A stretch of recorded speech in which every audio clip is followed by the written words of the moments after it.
Eu creio que foi um pastor que falou uma vez que nós não podemos calcular o impacto de uma pessoa que se permite ser transformado por Deus e ser usado por Deus. Essa é uma estrada que você começa a caminhar e Deus expande e aumenta e usa para, no caso de Martin Luther King, virar um movimento mundial contra a injustiça que determinava o valor da pessoa pela cor da sua pele. Nós temos olhado e temos falado sobre transformação, primeiro porque o nosso tema esse ano é experimente ser transformado. Não sei se nós temos algum Martin Luther King aqui entre nós no futuro, mas eu sei que aquilo que ele diz eu quero para mim e eu quero para nós. Ele diz, já estive no topo da montanha, já vi o outro lado, não sei se eu vou chegar lá com vocês, mas eu só quero fazer a vontade de Deus. A vontade de Deus para ele foi algo gigantesco, maior, nos livros que ele diz, maior do que ele jamais imaginou. Talvez a vontade de Deus para ti tenha muito menos visibilidade, mas o que para nós é fundamental, e por isso nós estamos começando hoje uma outra série de mensagens, ainda falando sobre transformação, é, primeiro, o impacto que uma vida transformada pode ter. E, em segundo lugar, como isso preenche a nossa vida. Quando nós falamos de transformação, não é unicamente porque nós temos obrigação de ser transformados, mas porque a sua vida nas mãos de Deus pode mover países inteiros. Você não sabe. Mães, vocês gastando tempo e às vezes se cansando cuidando de pequenos Lorenzos e assim por diante, vocês podem estar criando um futuro Martin Luther King. Pais, vocês podem estar incentivando homens que vão transformar o nosso país, que precisa tanto de transformação. No âmbito político, mas muito antes disso, no coração do nosso povo. Nós vamos falar sobre vidas transformadas, vidas que se permitiram ser tocadas por Deus de tal maneira que impactaram todo o seu redor, tiveram o seu coração reformatado, a sua mente aumentou. E a primeira pessoa que nós queremos falar como vidas transformadas é Jesus. O que, na verdade, não é totalmente correto. Deixa eu colocar aqui como bem claro. Jesus não foi propriamente transformado, porque, como Jorge colocou, ele nunca passou por pecado. Então, por que ao falar de vidas transformadas a gente começa com Jesus? Porque Jesus é o referencial. É a transformação atrás da qual nós estamos caminhando. Nós não queremos apenas ser mais bonzinhos. Nós queremos ser mais parecidos com Jesus. E mais parecido com Jesus, para mim tem um jeito, para ti tem outro, para ela tem outro, para ele tem outro. Mais parecido com Jesus pode ser um homem que é seco, rude e duro, se tornar um homem mais gentil, mais amoroso, mais capaz de ceder, mais humilde. Ser mais igual a Jesus para uma mulher que é amarga, dura e seca e triste com a vida, pode significar ela encontrar uma esperança que a vida inteira escapou por entre os dedos. Nós queremos olhar a vida de Jesus porque para nós ele se torna o roteiro da nossa transformação. E eu não sei onde é que você está nessa caminhada. Nós temos pessoas aqui que andam com Jesus há 50 anos ou mais. Me arrisco a dizer que alguns há 60 anos andam com Jesus. E talvez você nunca tenha entendido direito quem é Jesus, ou Jesus é uma ideia legal, tu acha ele um cara legal, mas não tem muito impacto na tua vida. Talvez tu tenha ficado emocionado com a cerimônia do batismo. Nós queremos dizer que Jesus é transformador para nós. Por isso nós queremos olhar como primeira vida transformada, não sendo propriamente uma vida transformada, a vida de Jesus. E como Jorge já introduziu, nós queremos olhar a partir do batismo de Jesus. Mas antes de falar do batismo de Jesus, Deus me deu o privilégio de ter 2 filhas e 2 filhos. E é muito interessante observar o coração de uma menina. Você põe numa menina um vestido e ela se torna uma princesa. Daqui a pouco o vestido está torto, enlameado, mas não tem importância. Ela, quando põe o vestido e ela gira, e aquele vestido arma, ela é a própria princesa. Ela é a Cinderela, ela é a princesa da moda. Não sei qual princesa que está na moda hoje, aquelas do gelo, né? Mas não vou me arriscar, não. Vamos deixar assim. Porque lá no fundo, todo ser humano tem um anseio em comum. E o primeiro anseio é, sou amado. Então a menina põe o seu vestidinho, gira, olha muitas vezes para o pai e fala, estou bonita, pai. Eu sou a princesa. Ela quer atrair pela sua beleza de toquinho, né? Ela quer dizer, olha como eu estou legal. O menininho, ele quer dizer como ele é forte. E não, porque eu sou forte. Olha, pai, eu consigo levantar isso aqui. Ou então ele anda com um carrinho e, meu carro, pai. E o tempo todo não basta só brincar, ele quer brincar e quer que os outros vejam para dizer, eu sou legal? Eu sou amado? Mais do que isso ainda, a pergunta vai além, não só eu sou amado, mas você se agrada comigo, você me admira? Você me acha legal? Você se orgulha de mim? Todo ser humano passa por isso. O triste é que nós somos repetidamente pela vida, por melhor que sejam os pais, repetidamente você recebe uma mensagem negativa. Sou amado? Mais ou menos. Se você se comportar, aí sim. Se você for bonitinho, aí sim. Se você for bem na escola, aí sim. Se você... Se. O que não é propriamente amor. Toda vez que há uma condicional, não é amor. Amor é aquela coisa de graça, voluntária, espontânea, não importa o que aconteça. Quem é pai sabe do que eu estou falando. Nasce aquele serzinho, eu costumo falar bichinho, os pais ficam chateados, então vamos dizer serzinho. Quando eles nascem, eu sei que as mães acham ele a coisa mais linda do mundo, mas não briguem comigo, todo neném nasce feio, para mim pelo menos, sai meio amassadinho assim, né? Mas o pai olha e fala, é a coisa mais linda do mundo. Acho que baixa uma... Eu fiz a mesma coisa, tá? Era a coisa mais linda do mundo. E nós nos perdemos de amor por um ser que até aquele momento só causou despesa, dor e complicação. Estou certo ou não estou? Ele não fez nada. Ele nem bem te reconhece, quanto mais fazer alguma coisa por ti. Mas não importa, você ama. E quando o seu filho vai crescendo e você se alegra com ele, e às vezes seu filho faz uma bobagem, todo filho vai fazer bobagem, depende do tamanho, o momento, mas seu filho faz uma bobagem que você sente vergonha, e o teu coração dói, não porque você não ama o filho, mas justamente porque você ama. E você fala, não faz isso. Puxa, não era para fazer isso. Eu te curti, eu te eduquei, eu te criei para muito mais do que isso. E a criança vai crescendo, nós todos, e vamos recebendo a mensagem que nós somos amados, mas depende como é que a gente se comporta. Somos amados, mas... E as mensagens são as mais variadas.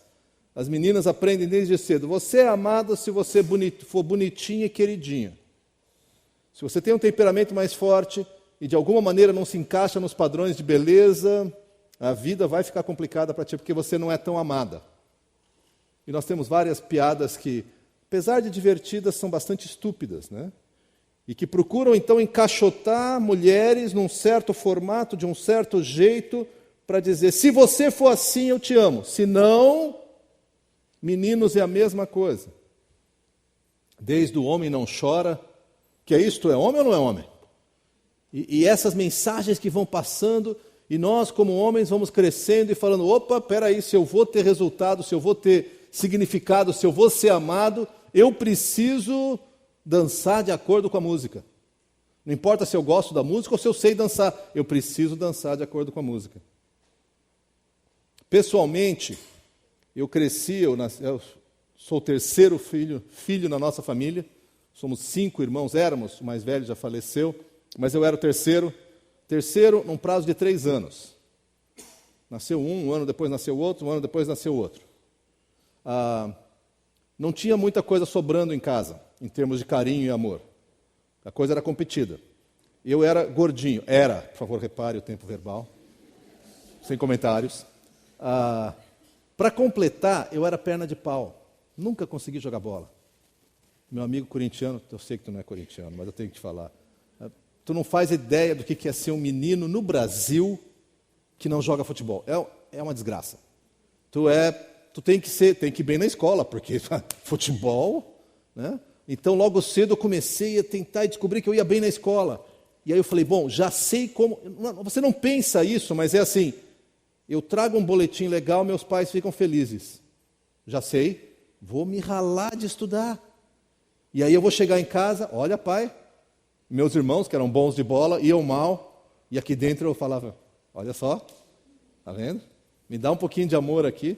E meus pais eram pais amorosos, mas logo depois, quando eu tinha 4 anos, nasceu o próximo filho, que é o meu irmão, que é excepcional, e ele precisou de toda a atenção da minha mãe.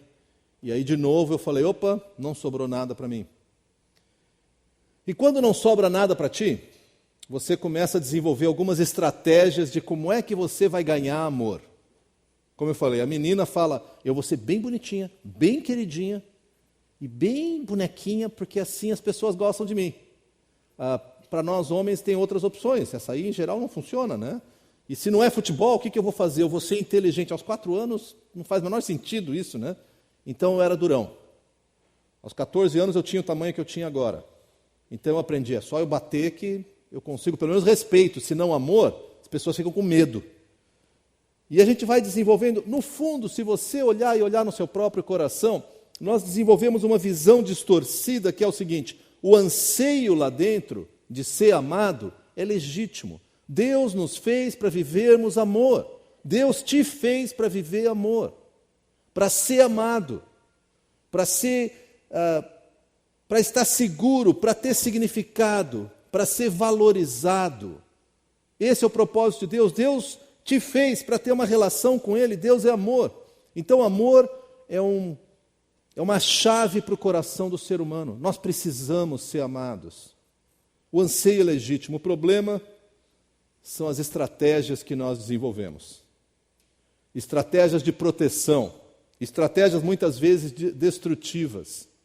Na minha vida, por muito tempo, a minha estratégia, e depois eu vim a conhecer Jesus, e desde então eu tenho lutado contra isso, mas a minha reação inicial é a seguinte, já que eu não sou bom de bola, já que eu não sou isso, já que eu não sou aquilo, eu vou ser duro, eu vou ser inteligente, eu vou ser duro, e eu vou brigar. E quando eu brigar, eu vou até o fim, e aí eu vou ganhar a atenção das pessoas. O que é mais triste nessa estratégia destrutiva, seja ela qual for, estou falando da minha, se você pensar, você identifica a sua.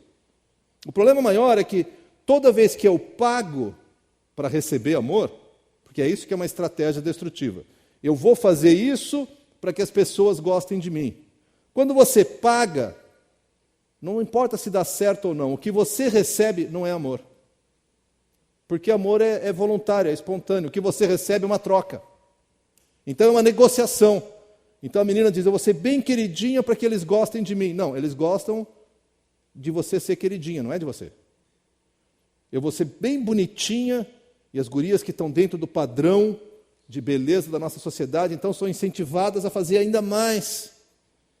Ao ponto de nós termos meninas magérrimas que estão preocupadas em perder peso e geram todas as doenças, os distúrbios alimentares. Por quê? Porque o padrão diz que você tem que mostrar os ossos, senão não é bonito.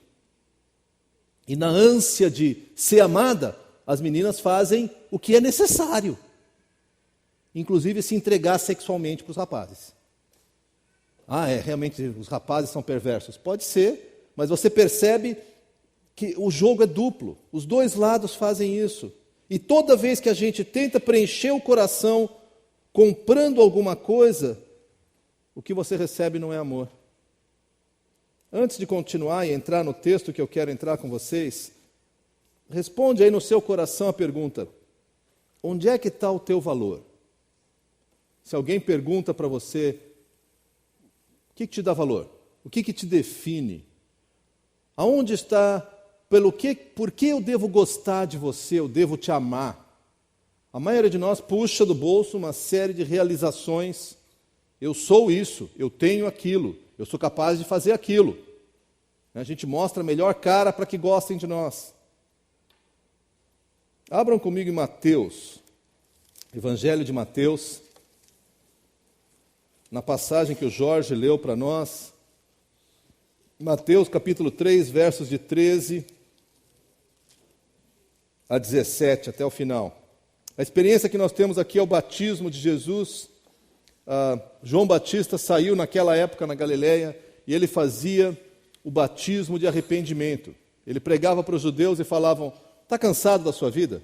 Está cansado de lutar contra aquilo que Deus quer? Está arrependido? Quer mudar de vida? Vem aqui, eu vou fazer esse simbolismo de você morreu para a vida que você tinha e nasceu para uma nova vida. Vamos zerar a tua conta e começar do zero de novo. Quando a gente chega no verso 13 de Mateus 3, nós lemos, então Jesus veio da Galileia ao Jordão, Rio Jordão, para ser batizado por João. João, porém, tentou impedi-lo, dizendo, eu preciso ser batizado por ti, tu é que vem para mim? Respondeu Jesus, deixe assim por enquanto. Convém que assim façamos para cumprir toda justiça. E João concordou. Assim que Jesus foi batizado, saiu da água, e naquele momento o céu se abriu. E ele viu o Espírito de Deus descendo como pomba e pousando sobre ele. Então uma voz do céu disse, este é o meu Filho amado, em quem me agrado. A minha impressão, eu não sei de novo como é que era a sua família, eu cresci numa família que era muito amorosa, mas eu lembro que eu fui ouvir que eu era amado, eu devia ter uns 20 e poucos anos. Eu era amado, não tenho a menor dúvida disso. Mas não se falava. Aliás, a maioria de nós adultos não crescemos em famílias em que amor era expresso. Assim, com palavras, não. Os pais cuidavam da gente e a gente achava que estava bom demais e era assim que era. E sobrevivemos, todos nós, ou a maioria de nós. Mas é curioso porque Jesus é um exemplo para nós aqui de transformação, e eu acredito que esse evento é a virada, ou é o início, ele inaugura o ministério de Jesus, e eu acho que para mim e para você pode ser uma virada. A virada é muito simples. A primeira coisa que a gente observa é que essa afirmação de Deus veio quando Jesus obedeceu e foi se batizar. Como Jorge explicou, ele não precisava se batizar, não precisava se arrepender, mas ele falou, eu vou mostrar que é assim que se faz. E assim que ele obedeceu, houve uma afirmação do Pai. Este é o meu Filho amado, em quem me agrado. Para por um momento agora e pensa comigo. Imagina que Deus, de repente agora aparece aqui e olha para ti. Com que cara ele vai te olhar? Alguns pensam assim, ai meu Deus, vai sair raio do olho dele, vai me consumir, eu vou virar um montinho de poeira. Outros falam, Deus vai fazer uma careta assim e falar, opa, não estou gostando, hein? Tu está em dívida comigo. O que Jesus experimentou e que eu creio que é possível para mim e para ti, é Deus sorrindo e dizendo, sou louco por ti, sou doido por ti, eu me agrado em ti.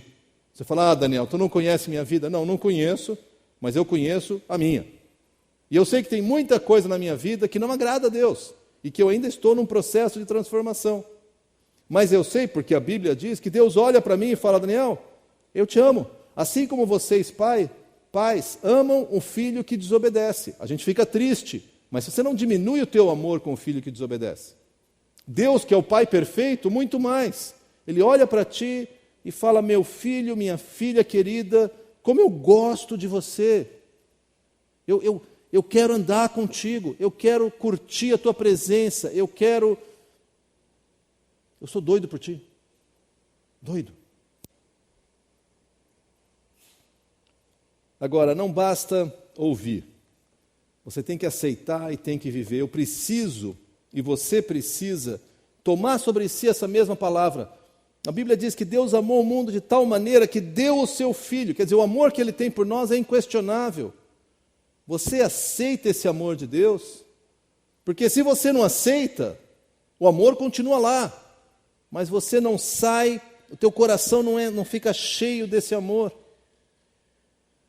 Jesus aceitou esse amor.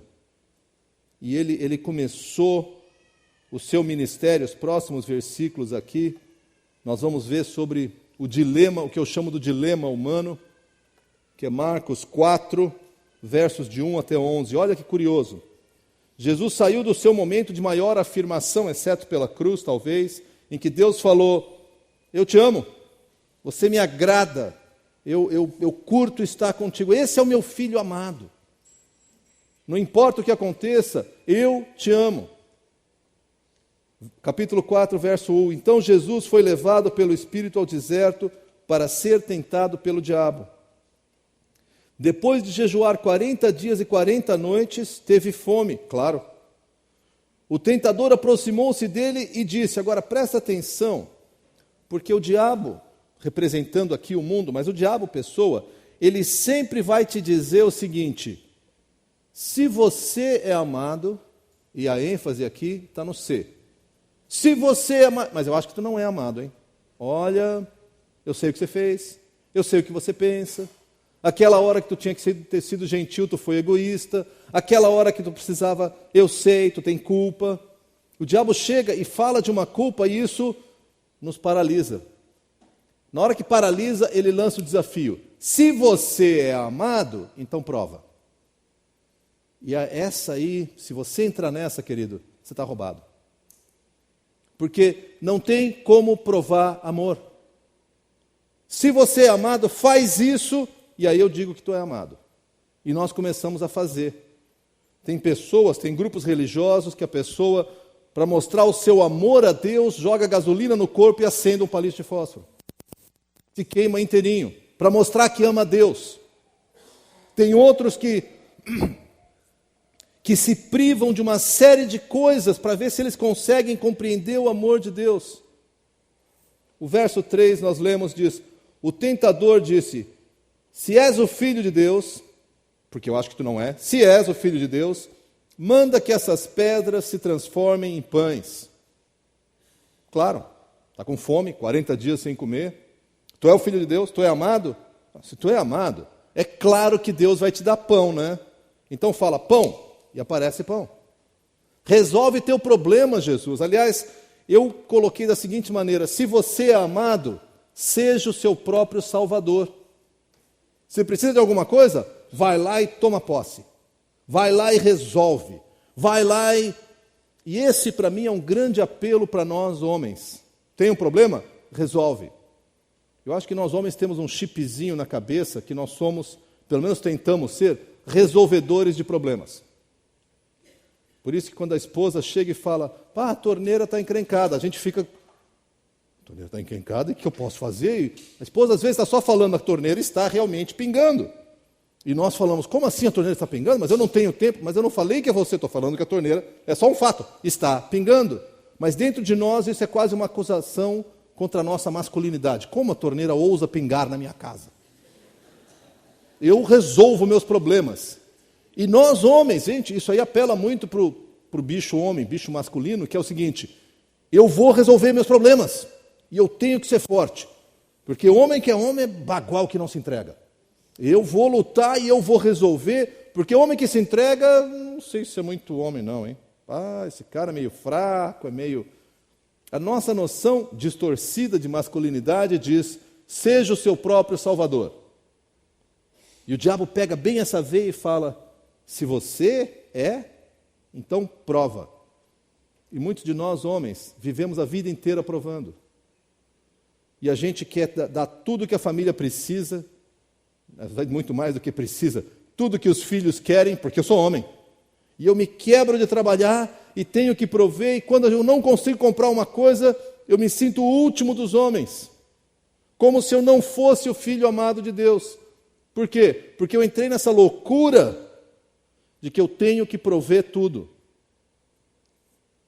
No coração feminino, tem outras tentações talvez a próxima. Mas antes disso, vamos ver como é que Jesus respondeu. Como Jesus acreditava que ele era o Filho amado, a resposta dele é: nem só de pão viverá o homem, mas de toda palavra que sai da boca de Deus. Ele não aceitou o truque do diabo, ele falou: eu sou o Filho amado, eu sei que sou. O diabo vem de novo e diz para ele no verso 6, se você é o Filho de Deus, joga-te aqui do topo da torre lá embaixo e todo mundo vai ver e vai se admirar e vai falar, tu é o cara, tu é o cara. Se você é amado, mostra.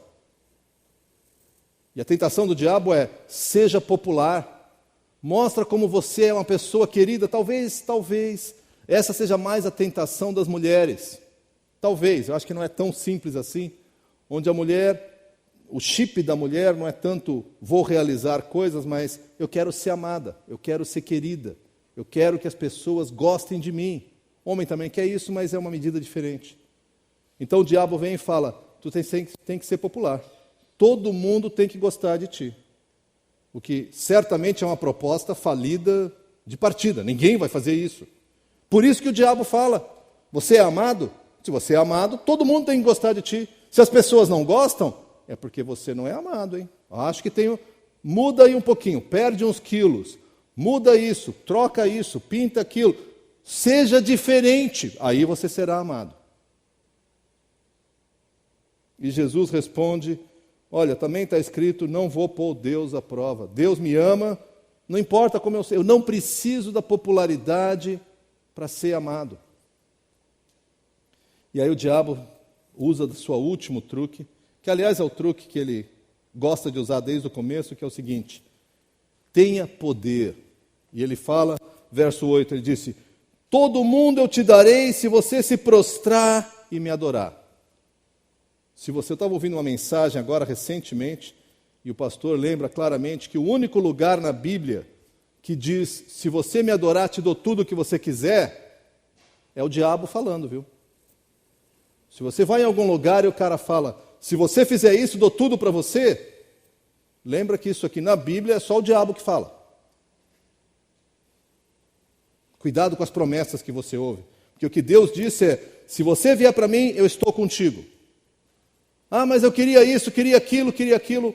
Eu vou estar contigo e eu vou ser suficiente. Talvez eu não te dê tudo que você quer, mas eu vou dar tudo que você precisa. E Jesus responde para ele, olha, retire-se, porque eu só vou adorar a Deus, eu só vou buscar minha solução em Deus. Eu não sei como é que está o seu coração, eu não sei como é que você anda com Deus. Porque todos nós temos uma ideia de quem é Deus, todos nós temos uma noção, mesmo que você diga, eu não creio em Deus, é uma noção de Deus. Mas talvez você diga, eu não preciso de Deus, porque eu me garanto, eu transformo pão em pedra. E provavelmente teu coração é vazio. Você pode até ser um bom transformador de pão em pedra, mas é vazio o teu coração, tenho certeza. Talvez você seja aquela pessoa que todo mundo gosta, sou popular, faço milagres para os outros. E provavelmente você sabe que se você parar de fazer, as pessoas param de te amar.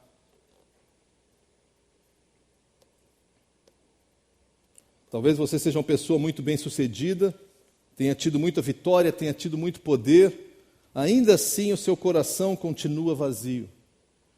Eu quero dizer para você, essa é a chave da transformação. Você precisa aceitar e viver o amor de Deus. É isso que nós temos feito. É isso que tem me transformado. É isso que liberta essa minha fome de ser amado. É isso que responde àquele anseio legítimo do meu coração. Não são as minhas estratégias destrutivas de pecado, de enrolação, mas é no momento que eu me rendo diante de Deus e falo, Deus, eu preciso de Ti. Aí eu ouço, Daniel, Tu és o meu filho amado, em Ti eu tenho prazer. Tu não precisa provar nada. Aliás, quando Tu começa a querer provar, me dá a impressão que você quer comprar o meu amor, e meu amor não está à venda. Meu amor é oferecido livremente, não tenta pagar, quando você tenta pagar, estraga. Avança algumas páginas para frente. Eu quero concluir com isso. O Evangelho de João, capítulo 1. O apóstolo João está explicando... Opa, o que foi que eu fiz de errado aqui? Isso. O apóstolo João está explicando quem é Jesus e qual é o trabalho de Jesus. E chega aqui no verso 10, Evangelho de João 1, 10. Ele fala: aquele que é a palavra, Jesus, estava no mundo, e o mundo foi feito por intermédio dele, mas o mundo não o reconheceu. Jesus veio ao mundo para comunicar o amor de Deus e para nos conectar com Deus. A Bíblia diz que foi Ele que fez o mundo, mas o mundo não o reconheceu, pelo contrário, o mundo o rejeitou, o mundo o crucificou. Verso 11, veio para o que era seu, mas os seus não o receberam. E a gente chega no verso 12, essa é a minha ênfase. Contudo, no entanto, todavia, aos que o receberam, aos que creram no seu nome, repara só, deu-lhes o direito de se tornarem filhos de Deus.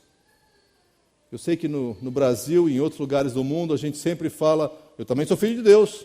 Aqui ele diz que não. Ele diz que quem é que tem o direito de ser filho amado de Deus?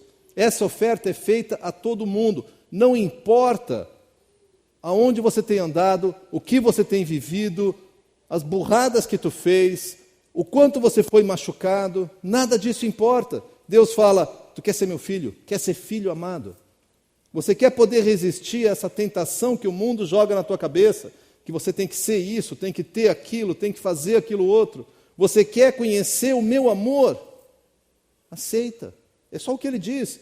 Ele não diz, contudo, aos que eram muito bonzinhos, deu o direito a ser filho de Deus. Contudo, aos que frequentaram a igreja batista, deu-lhes o direito de ser filho de Deus. Contudo, aqueles que fizeram isso e aquilo, deu-lhes o direito de ser filho de Deus. Não.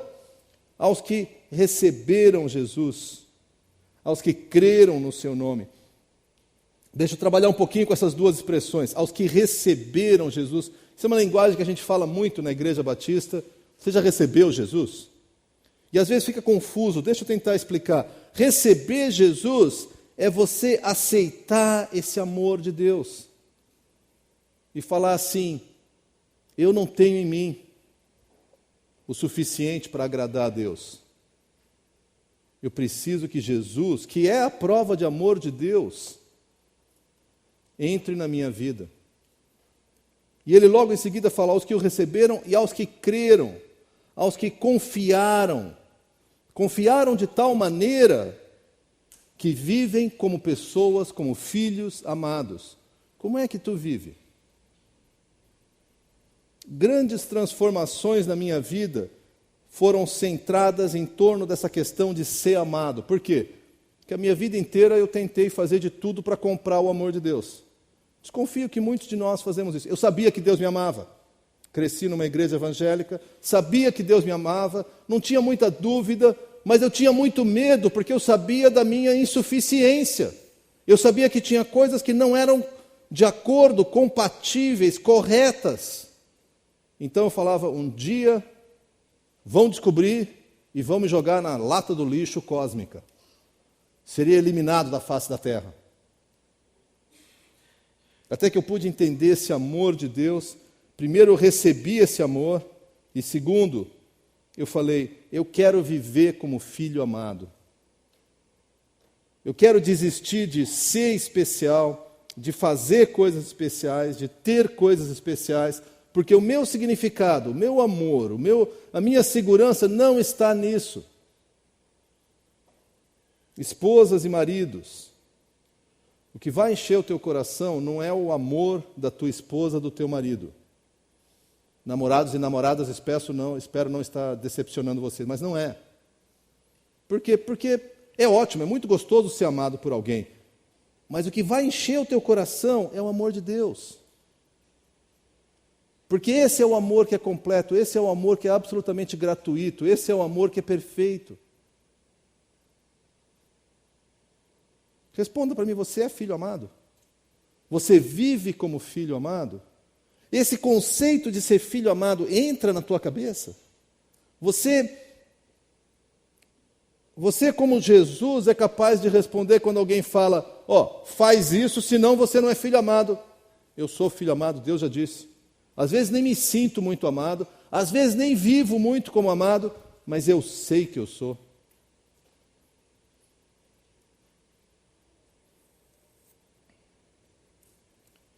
Eu quero abaixar a cabeça agora, peço para você abaixar a cabeça comigo, quero orar. E o que eu vou orar e eu vou pedir para você fazer agora é exatamente isso. Responder no seu coração se você percebe que é filho amado ou não. Se você não tem essa certeza, se você não sabe se você recebeu, se você crê, mas se você sente que Deus está incomodando o teu coração, eu quero te chamar, enquanto eu oro, a tu levantar, sai do teu lugar, vem até aqui na frente. Porque eu quero conversar contigo. Eu, o Roger, os líderes da igreja, não vamos forçar você, não vamos tentar fazer tua cabeça. A gente quer te explicar de que maneira ser filho amado tem transformado a nossa vida, como transformou a vida desse pessoal que passou pelo batismo. Não passe mais um dia tentando comprar amor, porque se você receber alguma coisa, não vai ser amor. Se você gostaria de conversar conosco, enquanto eu oro, eu gostaria que tu viesse até aqui na frente. Senhor, nós agradecemos, Pai, porque o Senhor falou que o Senhor nos ama de uma maneira diferente. Eu quero pedir pelo pessoal que está aqui presente agora, que talvez tenha vindo aqui para ver o batismo, para ver a apresentação do Lorenzo, para visitar, e de repente o coração deles agora está apertado, está em dúvida. Talvez algumas das coisas que foram faladas aqui no testemunho, na música, na pregação, mexeram no coração deles. Pai, eu quero pedir que essas pessoas venham até aqui à frente agora, Pai. Que essas pessoas sintam a curiosidade, o interesse, a vontade de aprender de Ti, Pai. Que elas possam, assim como Jesus, que foi afirmado que era filho amado, que essas pessoas também possam ter a mesma experiência. Pai, nós precisamos do Teu amor. Eu preciso do Teu amor, Pai. Eu quero receber de Ti esse amor e eu quero pedir que essas pessoas que hoje estão conosco, visitando, ou quem sabe estão aqui há muito tempo, que elas possam experimentar da mesma forma, Pai, a realidade do Teu amor. E agora eu quero falar com você que talvez tenha o seu coração apertado aí agora. Baixa a sua cabeça de novo, olha lá no fundo do seu coração, e se você quer experimentar esse amor de Deus, faça essa oração comigo. E venha até aqui à frente. A oração que você pode fazer no seu coração é assim: Senhor, durante a minha vida toda, eu tenho tentado ganhar amor. Eu tenho tentado achar amor. Eu quero viver como filho amado. Eu quero experimentar o Teu amor. Eu quero conhecer o que significa me mover dentro do Teu amor, Pai. Por isso eu quero receber a Jesus, eu quero crer em Jesus e quero viver como Teu Filho amado. Em nome de Jesus é que eu oro.